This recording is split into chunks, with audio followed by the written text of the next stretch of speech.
अगर मैं अकेला, मेरा घर जो है अहिंसात्मक हो गया है, मैंने हिंसा करना छोड़ दिया है, उससे मेरा काम चलने वाला नहीं है। मेरा पड़ोसी तो अहिंसा करता है, उसके पास तो बंदूक है, तलवार भी है, भाले भी है, तो मुझे मार लिया किसी दिन। तो मेरा काम ये है कि अपने पड़ोसी को भी अहिंसा तो बनाऊं, इधर भी इधर भी इधर भी, सारे तरफ जब बन जाएगा, सारा समाज अहिंसा हो जाएगा, तब मैं सुख से जीऊंगा। इसका मतलब क्या होना चाहिए? मतलब शाब्दिक अर्थ है, प्राण प्रतिष्ठा मतलब हो गया कि मैं अगर इस कुर्सी की प्राण प्रतिष्ठा कर दूं, यानी इसमें प्राण डाल दूं, तो ये कुर्सी अपने आप को टहलने लगेगी, चलने लगेगी, तब तो मानो कि प्राण प्रतिष्ठा हो गई है। लेकिन वो जो पुजारी है, पुरोहित है, वो हमें बेवकूफ बनाता है।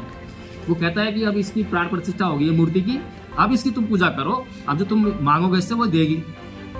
मांगा तो बहुत से लोगों ने, पर मिला किसी को नहीं। अगर आज तक किसी को कुछ मिल जाता और मूर्ति दे रही होती, तो इस देश में कोई संकट होता? बेरोजगारी होती, भुखमरी होती, कुछ समस्या होती क्या? अकाल पड़ते क्या? भूकंप आते? कुछ नहीं आता, सब सुखी रहते, सारी समस्याओं का हल आता। हम भी चाहते हैं कि हाँ कोई मूर्ति ऐसी मिल जाए, कोई ईश्वर ऐसा मिल जाए जो हमारी समस्याओं का हल कर दे। नहीं है, ये प्रकृति है। ये प्रकृति अपने हिसाब से चलती है। भूकंप भी आएगा, बाढ़ भी आएगी, गर्मी भी पड़ेगी, सर्दी भी पड़ेगी। हमें सबका निवारण जो है, इन सभी समस्याओं का निवारण अपनी बुद्धि से करना है, हमें खुद करना है। तो इसकी जो बात कहते हैं वो भगवान बुद्ध कहते हैं, भगवान बुद्ध का धम्म है। तो भगवान बुद्ध के धम्म का पहले 5 पद ऐसे हैं जो आपको पूरा धम्म समझा रहे हैं। बच्चे कहीं भी अगर उसको याद कर लिया, समझ लिया उन्होंने, तो कहीं भी बैठेंगे वो अपने धर्म की बात करेंगे। और वो जो उनका धर्म है, जो ये धर्म है, वो सनातन है। सनातन धर्म वो नहीं है जो चिल्ला रहे हैं ये। सनातन का मतलब क्या होता है? सार्वजनिक, सार्वजनिक, सार्वभौमिक, सर्वकालिक, शाश्वत, सदा एक सा बना रहने वाला। चाहे किसी भी देश में चले जाओ, कहीं भी चले जाओ, किसी भी काल में चले जाओ, हर जगह जो है जो बात एक जैसी रहे। बहुत सारे लोग बहस करते हैं कि हम तो ब्राह्मण हैं, ऊंची जाति के हैं। मान लेते हैं आप ब्राह्मण हो, मान लेते हैं कि आप ऊंची जाति के हो, लेकिन ये बताओ कि जब आप इस मंदिर में प्रवेश करो, तो मैं यहाँ बैठा हूँ, तो मैं दूर से देखते पहचान लो कि हाँ जी ब्राह्मण देवता आ गए हैं और मैं नमन करूँ, तब तो मैं जान लूँ कि हाँ जाति का अस्तित्व है। यहाँ से कोई जानवर आए तो पहचान लेता हूँ जानवर आ रहा है, इंसान आएगा, इन सब चालूंगा मैं, ये तो पहचान में आते हैं। लेकिन कोई ब्राह्मण है, कोई क्षत्रिय है, कोई वैश्य है, कोई चूड़ा है, कोई चमार है, कोई वाल्मीकि है, धानक है, ये तो कोई पहचान में आते ही नहीं है। हम बगैर बात के, बिना बात के इन जातियों को ढोए जा रहे हैं और इनको ढो के जो है आपस में मनता पैदा कर रहे हैं। तो धम्मपथ ट्रस्ट जो है, जिसने 24 दिसंबर को सांस्कृतिक परिवर्तन का जो कार्यक्रम किया, उसका उद्देश्य यही है कि भगवान बुद्ध की शिक्षाओं को जो है लोगों को सिखाना, बताना नहीं, सिखाना। बता तो मैं अब भी रहा हूँ, लेकिन यहाँ से 1 घंटे के बाद ये कुछ नहीं मिलने वाला। लेकिन जब सिखा दी जाएगी, ट्रेंड कर दिया जाएगा, तो वो उसके पास पूरी जिंदगी रहेगा। और जब पूरी जिंदगी रहेगा तो वो उन्हीं बातों को अपने बच्चों में भी करेगा, उन्हीं बातों को समाज में भी करेगा, स्कूल जाएगा वहाँ भी करेगा, कॉलेज जाएगा वहाँ भी करेगा, जहाँ बैठेगा, चौपाल में बैठेगा वहाँ भी वही बातें करेगा। दूसरी संस्कृति बातें होंगी उनको समझा देगा कि नहीं भाई ऐसा नहीं है, ऐसा है नहीं। वो कब होगा? जब कोई व्यक्ति बौद्ध संस्कृति के अनुसार ट्रेंड हो जाएगा। बौद्ध लिखने से मेरा कोई परिवर्तन तो हुआ नहीं। पहले मैं मंदिर जाया करता था, अब मैंने बुद्ध विहार जाना शुरू कर दिया है। पहले मेरे घर में राम कृष्ण की मूर्तियां लगी थी, अब मैंने उनको हटा के बाबा साहेब और भगवान बुद्ध की मूर्ति रख दी है। पहले मैं कुछ तरह के कपड़े पहनता था, अब दूसरे कपड़े पहन ले रहा हूँ। पहले मैं शादी विवाह जो है हिंदू रीति से करता था, अब मैंने बौद्ध रीति से करना शुरू कर दिया, भंती बुलाना शुरू कर दिया है। तो यही परिवर्तन किया है बस, खाली मैंने। असली परिवर्तन क्या है? ये तो प्रतीक हुए ना, प्रतीकों का परिवर्तन हुआ। मेरे जो है उत्सव थे, त्योहार थे, वो भी बदल दिए मैंने। ये परिवर्तन जो हुआ, ये असली परिवर्तन नहीं है। अगर हम परिवर्तन की बात करें, गुण की बात करें, जीवन में कल्याण की बात करें, तो जीवन में इन चीज़ों से कुछ भी कल्याण होने वाला नहीं। आप बाबा साहेब की मूर्ति लेकर आओ घर में, या किसी की मूर्ति रखो, कोई कल्याण ना पहले हुआ था मूर्तियों से, ना अब आपका हो सकता है। लेकिन जो गुण है बुद्ध के धम्म में, जब तक बुद्ध के धम्म को समझेंगे नहीं, जानेंगे नहीं, तब तक जो हमारा कल्याण होने वाला है। बच्चे सोच नहीं पाते ना, बच्चे जो है समझ नहीं पाते हैं, किसी बात समझेंगे नहीं, लेकिन वो व्यवहार देखते हैं, वो व्यवहार से सीखते हैं। घर में अगर माता पिता लड़ रहे हैं, उसके माँ बाप अगर लड़ाई कर रहे हैं, गाली गलौज कर रहे हैं, तो वो अपने आप सीख रहा है और वही फिर वो आगे जो है व्यवहार करेंगे। तो इस तरह से ये संस्कृति जो है हमारे मन मस्तिष्क में कब बस जाती है पता भी नहीं चलता।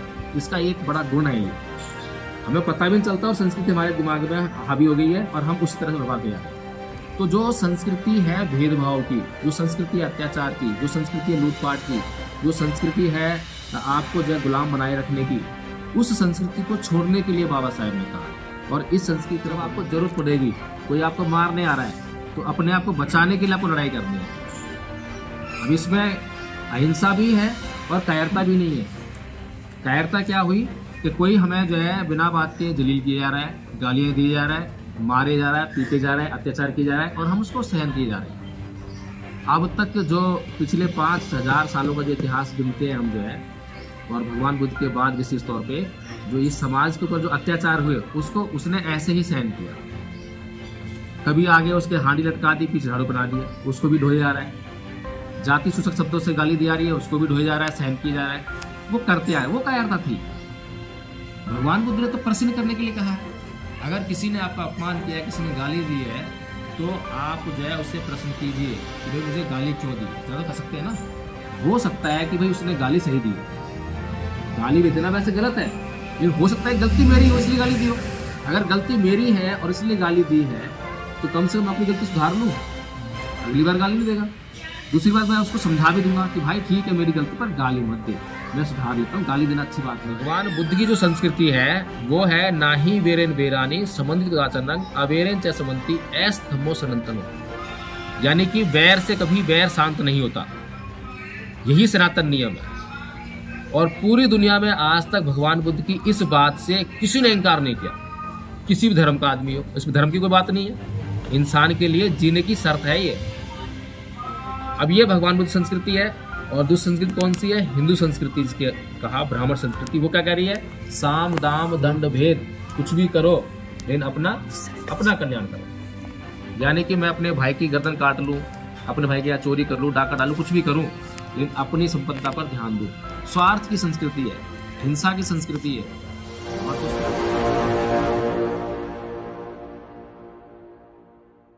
हमारे लोग बनाते हैं मनुस्मृति परम पूज्य बाबा साहेब डॉक्टर भीमराव अम्बेडकर ने 25 दिसंबर सन 1927 को जला दी। उसके बाद आपने कभी नहीं सुना होगा कि उन्होंने हर साल जलाई हो, क्योंकि जो हर साल मनुस्मृति जलाने वाली जो संस्कृति है वो बौद्ध संस्कृति नहीं है, जिसकी शरण हमें बाबा साहेब लेकर गए 1956 में भगवान बुद्ध की, उनकी ये संस्कृति नहीं है। क्योंकि जो आदमी एक बार मर गया हो उसको आप दोबारा कैसे मारेंगे? किसी को मारने के लिए उसका जिंदा होना बहुत जरूरी है, ठीक है ना जी। इसी तरह से मनुस्मृति जला दी तो जल गई, उसको दोबारा कैसे जलाएंगे? तो जो मनुस्मृति जलाई थी उसका मतलब क्या था ये हमें समझना जरूरी था। लेकिन हमने जो है वो तो समझा नहीं, मतलब कि इसका मतलब क्या है, मनुस्मृति अगर है क्या। मनुस्मृति एक तो कागज़ का टुकड़ा है। अब कागज़ तुमने जला दिए तो उससे कोई फर्क पड़ने वाला नहीं है, क्योंकि वो तो रिप्रिंट हो जाएगी। जैसे कि पहले कभी जो है आज से कुछ साल पहले मनुवादियों ने संविधान जलाया था, है नहीं। अब संविधान जलाना और संविधान की प्रति जलाना दोनों बड़ा फर्क है। उन्होंने संविधान जो है जो कागज़ था, जो कागज़ के ऊपर लिखा था, तो उसको जो जला दिया। तो संविधान जो है अगर उन्होंने कागज़ जो जला दिया, किताब जला दी, इसका मतलब ये नहीं संविधान खत्म हो गया, इसका मतलब कभी भी नहीं है। संविधान तो आप लाखों छपवा लो। अब संविधान को जलाने का मतलब ये है कि उसके अस्तित्व को समाप्त करना।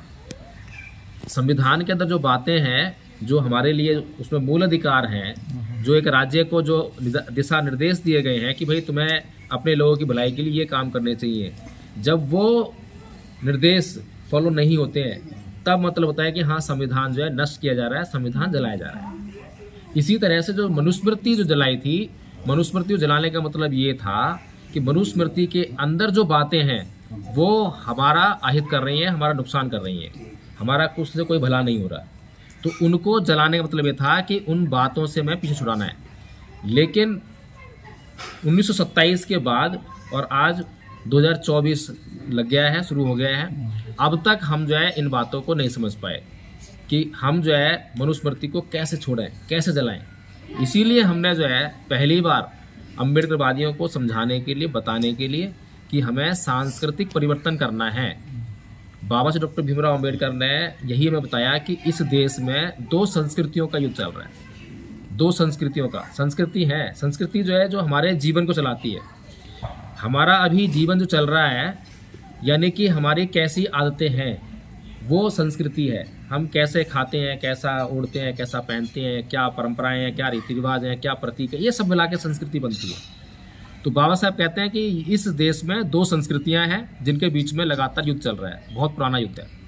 एक संस्कृति है ब्राह्मण संस्कृति और दूसरी संस्कृति है बौद्ध संस्कृति, जिसे समर संस्कृति कहते हैं। तो इन दोनों के बीच में युद्ध चल रहा है। तो बाबा साहेब कौन सी शरण जा रहे हैं? बाबा साहेब जा रहे हैं बुद्ध शरण में, यानी कि हमें समण संस्कृति को पकड़ना था, उसकी शरण जाने था, लेकिन हमने जो है समण संस्कृति की शरण में नहीं गए क्या हम लोग? आज हम किसकी शरण में हैं? अगर मान लीजिए आगे मैडम बैठी है नीलम बौद्ध, तो नाम के आगे लिखा हुआ है नीलम बौद्ध, तो क्या अब ये बौद्ध संस्कृति की है मान लिया जाए? मैं मान लो बौद्ध हूँ, तो मैं श्रमण संस्कृति का हो गया हूँ, बौद्ध संस्कृति का हो गया हूँ, कि मैं मान लो इसको? कैसे पता लगाएं कि हम जो है संस्कृति हमारी चेंज हो गई है, या कौन सी संस्कृति है जो हमें नुकसान कर रही है जिसे हमें छोड़ना है, और कौन सी संस्कृति है जो हमारा फ़ायदा कर सकती है? तो इसको जो है बात को जांच करने का जो है तरीका जो है वो हमें समझना पड़ेगा। जैसे कि आज हमारे चारों तरफ जो माहौल है, अगर हम उसको देखें तो सारा माहौल हिंसात्मक है। ऐसा है या नहीं है? हिंसात्मक माहौल कैसे है?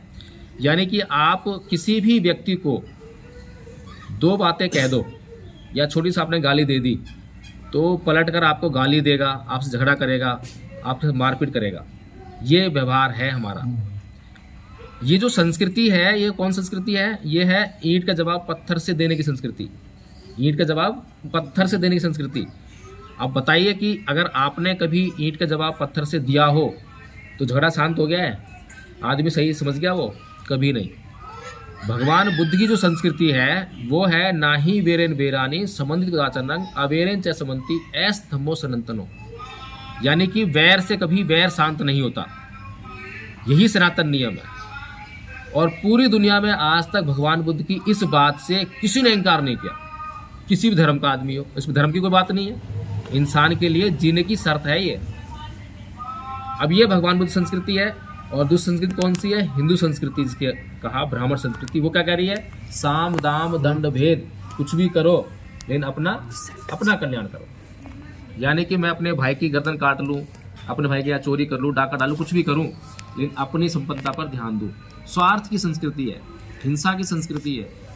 और दूसरी तरफ जो है जिस संस्कृति की तरफ बाबा साहब लेकर गए हमें, वो अहिंसा की संस्कृति है। अब बहुत से लोग ये भी कहते हैं, इल्ज़ाम लगाते हैं, क्योंकि हमारे माइंडसेट ऐसे बन गए हैं, हमारी जो सोचने का तरीका ऐसा हो गया है कि हमने हिंसा के अलावा कुछ सोचा ही नहीं है। जैसे ही किसी आदमी को किसी ने गाली दी और दूसरे ने गाली नहीं दी, चुप हो गया, शांत रह गया, और वो वहाँ से चला गया, माली चला गया, तो तुरंत समाज क्या कटाक्ष करता है? अरे बुज़दिल है। कैसे कैसे बोलते बच्चों? ऐसे ही बोलते हैं? अरे कायर है, इसके पास तो जवाब नहीं दिया। कैसे ऐसे ऐसे उसको टॉर्चर करेंगे, ऐसे जलील करने की कोशिश करेंगे कि वो जो है आदमी फिर सोचता है यार गलती होगी, अब की बात तैयार करके जाऊंगा, उसको पीट के आऊंगा। ये कौन संस्कृति है? ये भगवान बुद्ध ने ये तो कभी नहीं कहा कि आप जो है कायर बन जाओ। कायर बनने के लिए नहीं कहा भगवान बुद्ध ने। कभी ये भी नहीं कहा कि कोई आपको जो है आपकी हत्या करने आए तो आप जो है उसको आमंत्रित करो, भाई मेरी हत्या कर ले। कभी नहीं कहा। आपके भीतर सामर्थ्य कितना है उससे पता लगेगा कि आप क्या कर सकते हो। आपके भीतर सामर्थ्य है, आप पहलवान हो तो आप पहलवान से लड़ाई कर सकते हो, लेकिन बिना लड़ाई क्यों करोगे? जब आपको जरूरत पड़ेगी, कोई आपको मारने आ रहा है, तो अपने आप को बचाने के लिए आपको लड़ाई करनी है। अब इसमें अहिंसा भी है और कायरता भी नहीं है। कायरता क्या हुई कि कोई हमें जो है बिना बात के जलील किया जा रहा है, गालियाँ दी जा रहा है, मारे जा रहा है, पीटे जा रहा है, अत्याचार किया जा रहा है, और हम उसको सहन किए जा रहे हैं। अब तक जो पिछले 5000 सालों का जो इतिहास गिनते हैं हम जो है, और भगवान बुद्ध के बाद विशेष तौर पे जो इस समाज के ऊपर जो अत्याचार हुए उसको उसने ऐसे ही सहन किया। कभी आगे उसके हांडी लटका दी, पीछे झाड़ू बना दिया, उसको भी ढोया जा रहा है। जाति सूचक शब्दों से गाली दी जा रही है, उसको भी ढोया जा रहा है, सहन किया जा रहा है। वो करते आए, वो कायरता थी। भगवान बुद्ध ने तो प्रश्न करने के लिए कहा है। अगर किसी ने आपका अपमान किया है, किसी ने गाली दी है, तो आप जो है उससे प्रश्न कीजिए कि भाई मुझे गाली क्यों दी। इतना तो कर सकते हैं ना। हो सकता है कि भाई उसने गाली सही दी हो, गाली भी देना वैसे गलत है, लेकिन हो सकता है गलती मेरी हो इसलिए गाली दी हो। अगर गलती मेरी है और इसलिए गाली दी है तो कम से कम अपनी गलती सुधार लूँ, अगली बार गाली नहीं देगा। दूसरी बात मैं उसको समझा भी दूंगा कि भाई ठीक है मेरी गलती पर गाली मत दे, मैं सुधार लेता हूँ, गाली देना अच्छी बात नहीं है। इस तरह की जो भाषा है, इस तरह का जो संस्कार है, इस तरह की जो संस्कृति है, ये संस्कृति है आपस में भाईचारे की, आपस में प्रेम से रहने की, एक सुख शांति और समृद्धि से भरपूर समाज का निर्माण करने की। तो इस संस्कृति को हम समझ नहीं पाए और हमने जो है लगातार हिंसा का एक विषैला वातावरण जो है अपने चारों ओर तैयार कर दिया। आज हमारे चारों ओर हम छोटे बच्चों को भी देखें तो उनके अंदर भी हमने हिंसा भरी है, क्योंकि बच्चे जो है तर्क नहीं करते, बच्चे बुद्धि से है ही नहीं बच्चों। हाँ, बच्चे सोच नहीं पाते ना, बच्चे जो है समझ नहीं पाते हैं, किसी बात समझेंगे नहीं, लेकिन वो व्यवहार देखते हैं, वो व्यवहार से सीखते हैं। घर में अगर माता पिता लड़ रहे हैं, उसके माँ बाप अगर लड़ाई कर रहे हैं, गाली गलौज कर रहे हैं, तो वो अपने आप सीख रहा है और वही फिर वो आगे जो है व्यवहार करेगा। तो इस तरह से ये संस्कृति जो है हमारे मन मस्तिष्क में कब बस जाती है पता भी नहीं चलता।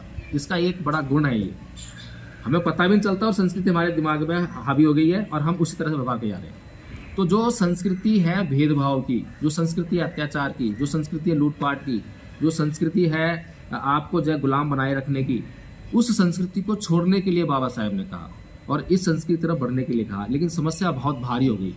भारी समस्या ये हो गई कि 1956 में जब परम पूज्य बाबा साहेब डॉक्टर भीमराव अंबेडकर ने धर्म परिवर्तन किया तो उनके पीछे उनके अनुयायी थे। अब जैसे कि मैं किसी को लाइक करूं, अब जैसे राजेंद्र पाल गौतम जी हैं, राजेंद्र पाल गौतम जी हमारे आइकॉन बन गए हैं, आइकॉन बन गए तो क्या नाम है, हीरो बन गए हमारे जो है कि भाई उन्होंने जो है उनका नाम हो गया, मंत्री भी हैं। तो अब मैं उनके कहने से जो है कोई भी काम करते चले जाऊँ, लेकिन उस काम में मैं जांच ना करूँ कि काम क्या है यार, मैं कैसे काम को करूँ कैसे, तो वो काम मेरा जो है हो ही नहीं पाएगा। ऐसा ही हुआ कि परम पूज्य बाबा साहेब डॉक्टर भीमराव अंबेडकर, जिनको समय बहुत कम मिला, उन्होंने ये कहा था कि अगर मैं 5 साल और जीवित रहा तो मैं पूरा भारत बौद्ध में कर दूंगा, लेकिन उनको वो टाइम नहीं मिल पाया। लेकिन उनको अपना आदर्श मानते हुए लोग जो है, उनके नक्शे कदम पर चलने के लिए तैयार हुए लोग जो है, उनके कहने पर उस टाइम बौद्ध बन गए और वो संख्या लाखों में थी, लाखों बौद्ध बन गए। बौद्ध तो बन गए, लेकिन बौद्ध कैसे बने? अब मैं जय भीम प्रकाश हूँ तो जय भीम प्रकाश बौद्ध बन गया, अब आगे जो है बौद्ध लिख दिया मैंने। अब ये बौद्ध लिखने से मुझे क्या फायदा हुआ? बौद्ध लिखने से मेरा कोई परिवर्तन तो हुआ नहीं। पहले मैं मंदिर जाया करता था, अब मैंने बुद्ध विहार जाना शुरू कर दिया है।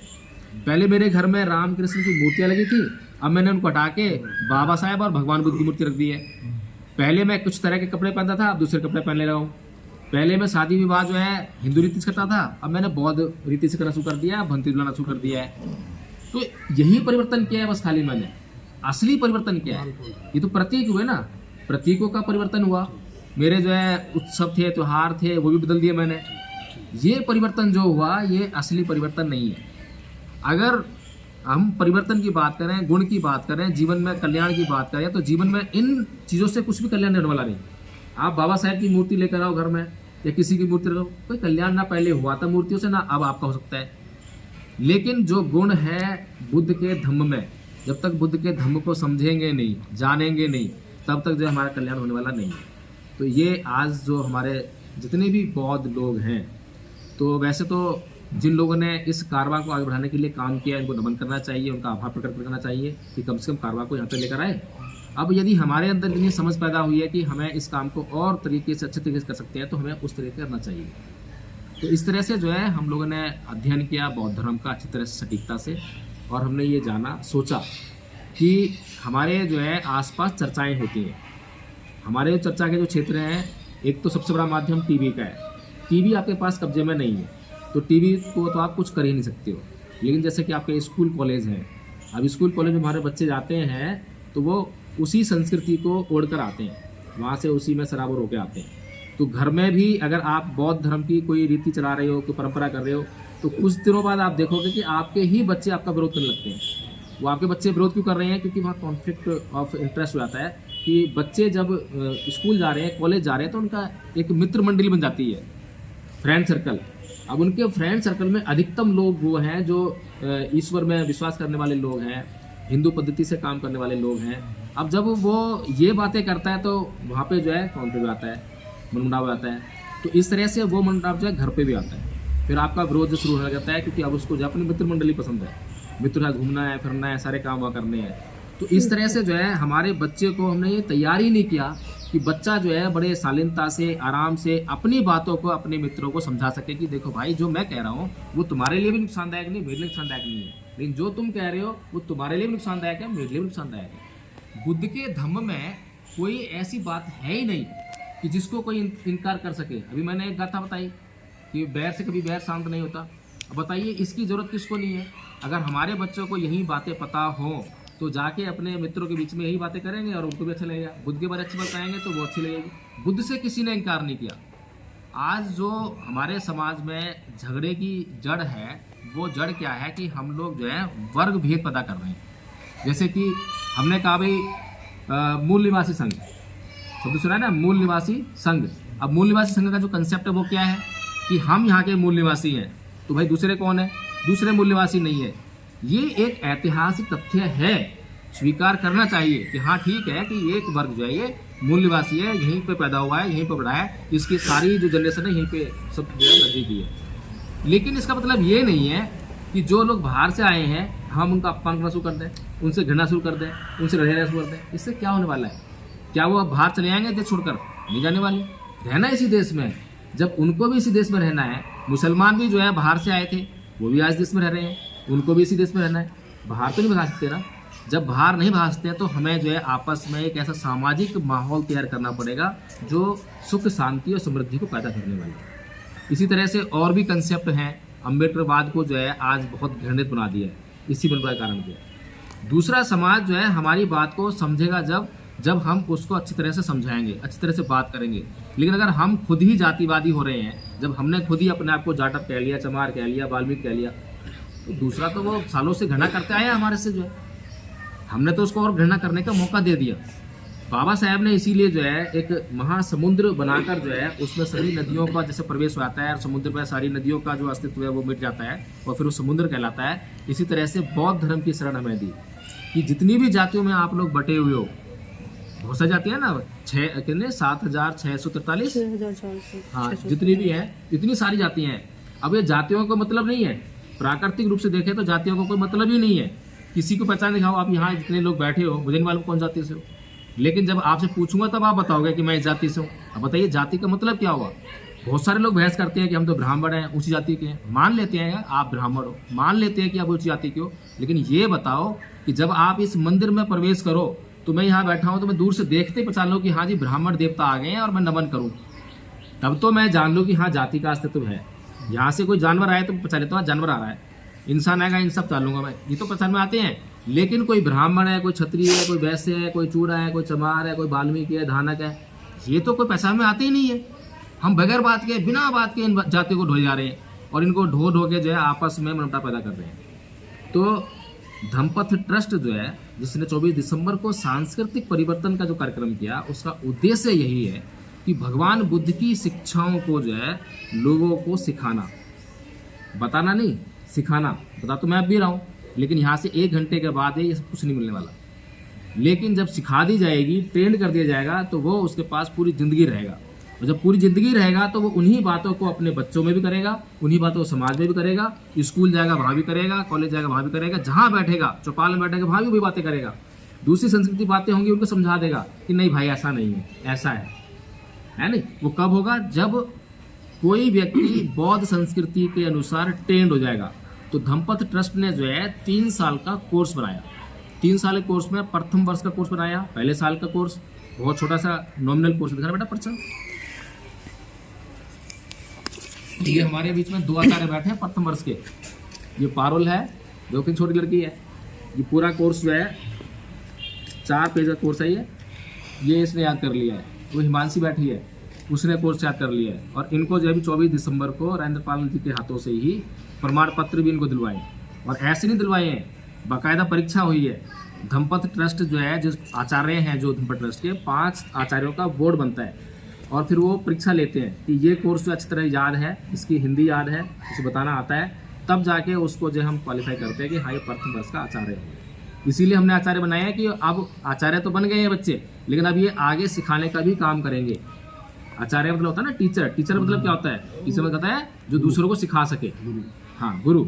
तो ये गुरु हो गए अब जो प्रथम वर्ष के इस कोर्स से गुरु हो गए। फिर द्वितीय वर्ष का कोर्स है, ये प्राइमरी हमारा सिलेबस है। प्राइमरी मतलब कि इतनी शिक्षा तो बुद्ध धर्म की आनी ही चाहिए। इसमें खमा याचना है, शील याचना है, नमन है, तिसण है, पंचशील है, सभ्य सत्ता है, धम्मपालन गाथा है और धम्मपद के 5 पद हैं।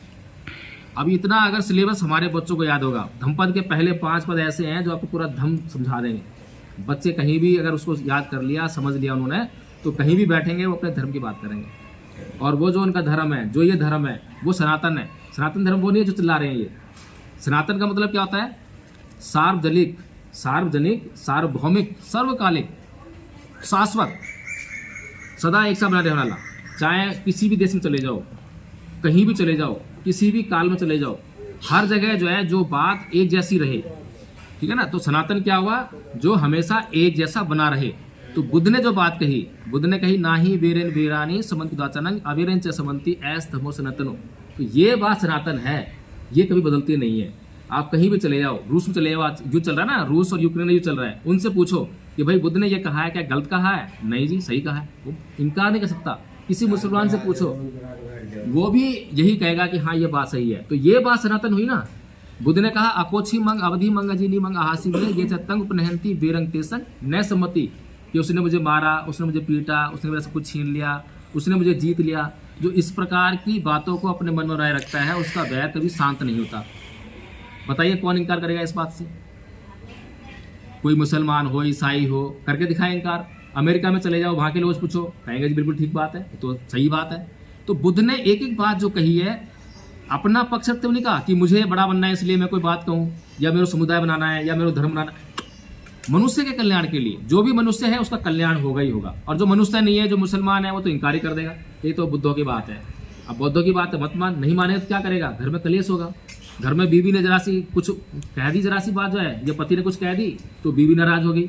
हफ्ता बीत गया, महीना बीत गया, साल बीत गया, कई बार तलाक दे जाते हैं जरा इस बात पे। इसी बात पे कि बुद्ध की यही बात जो है हमें पता नहीं थी, हमने इसका आचरण नहीं कर पाए। तो ये जो कोर्स है, बेसिक कोर्स हमने बनाया है। और ये बेसिक कोर्स जो है, जो इसकी ट्रेनिंग ले लेगा, जो इसको सीख लेगा, फिर वो जो है अपने चारों तरफ जो है यही प्रचार करे जब भी उसको मौका मिलेगा। ऐसा नहीं है कि विशेष रूप से प्रचार करना पड़ेगा। आरएसएस ने जो है यही काम किया है। छोटे छोटे स्कूल बनाए, और फिर स्कूल के बाद बड़े स्कूल बना दिए, कॉलेज बना दिए, और अब तो बहुत सारी संस्था बना दी हैं। तो हर जगह जो है, अब टीवी पे कब्जा कर लिया उन्होंने, जो है हर जगह उनका प्रचार चल रहा है। हर जगह जो है आपको अब जो है राम मंदिर का सारा सीन देख रहे हो। अब राम मंदिर में क्या होने वाला है? प्राण प्रतिष्ठा होने वाली है। किस में होगी? वो राम की जो मूर्ति बनाई है उसमें प्राण प्रतिष्ठा करेंगे। अब हमारे दिमाग में जो है इतनी सी अकल नहीं है, जो हमारे लोग हैं, इस देश के लोग जो हैं, इतनी सी अकल नहीं लगाते हैं कि प्राण प्रतिष्ठा होती क्या है। क्या होती प्राण प्रतिष्ठा? जीव आत्मा में होती है। प्राण प्रतिष्ठा का मतलब क्या होना चाहिए? मतलब शाब्दिक अर्थ है। प्राण प्रतिष्ठा मतलब हो गया कि मैं अगर इस कुर्सी की प्राण प्रतिष्ठा कर दूं, यानी इसमें प्राण डाल दूं, तो ये कुर्सी अपने आप को कहने लगेगी, चलने लगेगी, तब तो मानो कि प्राण प्रतिष्ठा हो गई है। लेकिन वो जो पुजारी है, पुरोहित है, वो हमें बेवकूफ बनाता है। वो कहता है कि अब इसकी प्राण प्रतिष्ठा हो गई है मूर्ति की, अब इसकी तुम पूजा करो, अब जो तुम मांगोगे इससे वो देगी। मांगा तो बहुत से लोगों ने, पर मिला किसी को नहीं। अगर आज तक किसी को कुछ मिल जाता और मूर्ति दे रही होती, तो इस देश में कोई संकट होता? बेरोजगारी होती, भुखमरी होती, कुछ समस्या होती क्या? अकाल पड़ते क्या? भूकंप आते? कुछ नहीं आता, सब सुखी रहते, सारी समस्याओं का हल आता। हम भी चाहते हैं कि हाँ कोई मूर्ति ऐसी मिल जाए, कोई ईश्वर ऐसा मिल जाए जो हमारी समस्याओं को हल कर दे। नहीं है, ये प्रकृति है। ये प्रकृति अपने हिसाब से चलती है। भूकंप भी आएगा, बाढ़ भी आएगी, गर्मी भी पड़ेगी, सर्दी भी पड़ेगी। हमें सबका निवारण जो है, इन सभी समस्याओं का निवारण अपनी बुद्धि से करना है, हमें खुद करना है। तो इसकी जो बात कहते हैं वो भगवान बुद्ध कहते हैं, भगवान बुद्ध का धम्म है। तो भगवान बुद्ध के धम्म का प्रचार प्रसार करने के लिए कि किस तरह से बड़ी शांति से किसी को बुरा भी नहीं लगे। अब तक मैंने ऐसी कोई बात कही है कि यहाँ पर कोई ब्राह्मण बैठा होता, कोई जाट बैठा होता, किसी जाति का बैठा होता, किसी बुरी लगती बात, कोई बात ऐसी मैंने कही है? हमने किसी बुराई तो नहीं करी ना, लेकिन अपने कल्याण की बात जरूर कह दी है, उसके भी कल्याण की, हमारे कल्याण की। तो हमारी बात से कौन इनकार कर सकेगा? तो ये जो मीटिंग है, ये हमने इसीलिए उन लोगों की बुलाई जो बौद्ध लोग हैं, जिनके ऊपर जिन्होंने कह दिया कि हाँ मैं बौद्ध हूँ। तो बौद्ध होने का मतलब खाली इतना थोड़ा ना कि बौद्ध हो। बौद्ध मतलब ये भी है कि आपको इस बौद्ध धर्म का, इन बातों का सारी तरफ जो प्रचार प्रसार भी करना है। अगर मैं अकेला, मेरा घर जो है अहिंसात्मक हो गया है, मैंने हिंसा करना छोड़ दिया है, उससे मेरा काम चलने वाला नहीं है। मेरा पड़ोसी तो अहिंसा करता है, उसके पास तो बंदूक है, तलवार भी है, भाले भी है, तो मुझे मार डालेगा किसी दिन। तो मेरा काम ये है कि अपने पड़ोसी को भी अहिंसा तो बनाऊं, इधर भी इधर भी इधर भी, सारे तरफ जब बन जाएगा, सारा समाज अहिंसा हो जाएगा, तब मैं सुख से जीऊंगा। कोई समय था जब अपराधी बहुत कम हुआ करते थे, आज समय है जब अपराधी हर गली कूचे में मिल जाएंगे और हर घर में मिल जाएगा। हर घर में अपराधी हैं ही, हर मैं भी अपराधी हूँ, आप भी अपराधी, सब अपराधी हैं। गुस्सा कौन नहीं करता, क्रोध कौन नहीं करता, सबके अंदर लोभ है, तृष्णा है, सब भरी पड़ी है। दया धर्म नहीं रही। हाँ